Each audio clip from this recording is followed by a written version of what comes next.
Before the video starts, I just want to say thank you to everybody who was so kind on my last video of just unhinged ranting. I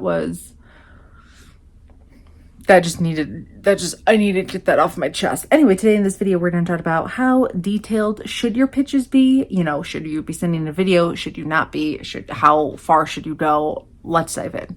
Hi guys. Okay, so I'm challenging myself to start filming things in one go because, you know, I will start to film videos and then not film them and not get them uploaded if I don't. So we are filming and rolling with it. We have a new desk, and by we I mean me. Half the time I think when I say we, I'm like, well, I got this desk, so we all got this desk. I bought a new desk. I'm setting it up. Clearly, anyway, Happy New Year, guys. I thought we would talk about basically a lot of things around getting clients, making them happy, landing them, pitching them, all of the things. Of course, because one, I think it's the time. Everybody's in pitching mode. Everybody's in like, let's new year, new me, new goals. Let's hit 10K a month. Let's hit 6 figures. My dog is throwing her bowl. That's her saying, please make all kinds of extra money so we can go on more adventures. That was her like rooting for that idea. Anyway, so one, it's the time, new year, new me. And also I will probably be opening a pitching workshop / course. I haven't figured that out yet. I, of course, go above and beyond. And I'm like, oh, it should be like 6 weeks and have all these modules and have a live factor and have all these courses. And like, sometimes it doesn't need to be that complicated, me. So if that's something that's interesting to you, please let me know below. Like, what about joining a course to help you pitch and land clients and all of that would help.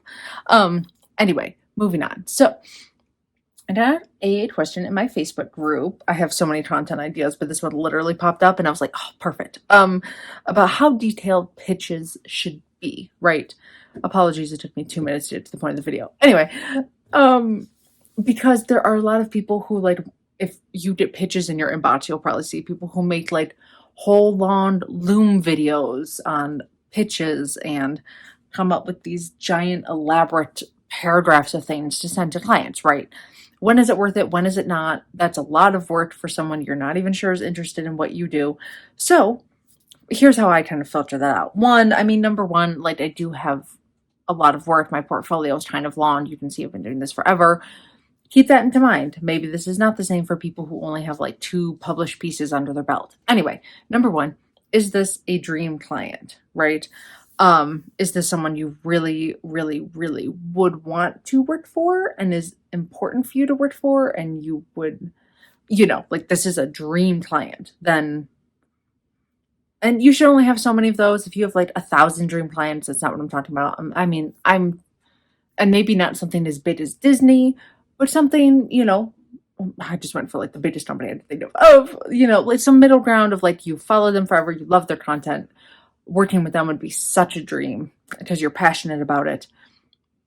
Dream client, therefore worth going that extra mile. The Loom videos, a whole like Notion template of a pitch, like the whole bells and whistles for dream clients. I think you should. Even if you don't hear anything from them, first of all, keep following up, keep pitching, like, just keep being annoying. It's so hard because so many of us feel so bad for being annoying, and yet, like, it works. You know what I mean? Like, it works, for better or worse, depending.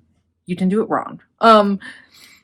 For me, for clients or for people who are pitching me and I am not interested in their service, first of all, I'm not watching Loom videos from people I don't know. I ignore them, and I am the outlier that, like, I don't watch videos. If I'm already interested in something and then you send me a video, now I'm interested, and now you're going the extra mile. Which brings me to my next point, is that I personally think people should wait until they get some kind of warm interest back. So I think your first email should be thorough. You should explain that you know what the company is and they do, and you've done your research and you're like ready to kind of discuss the next steps with them. However, you know, keep it somewhere between the middle ground of like, you know who they are and what it is, and it's not a bland, just general pitch. And um it's like so in depth that it takes you all day to write one pitch. Like if it's taking you all day to write one pitch and it's not a dream client, too much too far. Even an hour is like probably too much too far. Um should be short, sweet, right to the point. And then if they're like, hey, yeah, we're interested, hey, yeah, let's hop on a call, anything that gives you some kind of interest, that's when you go and you do the Loom video and the extra mile and the above and beyond, depending, right? I mean, if they're just like, let's hop on a call Tuesday, you can get on the call and then find out what they need and then make the really big pitch. But I'm just saying the whole point is wait until there's some kind of interest and then go that extra mile, or else that's a lot of work and a lot of pain on your end. And especially pitching sometimes is a numbers game. Now that doesn't mean just go above and beyond and copy and paste 18,000 pitches and go crazy. But it also doesn't mean spend 40 hours a week to only send 5 pitches at the end of the week, right? So that is it. I'm trying to keep this short and sweet. Don't go too crazy, but once you have interest, go all in. Okay, that's it. That is how detailed you should keep your pitches. Also, let me know any thoughts on if you wanted to join a pitching course, what that would help you do all the things.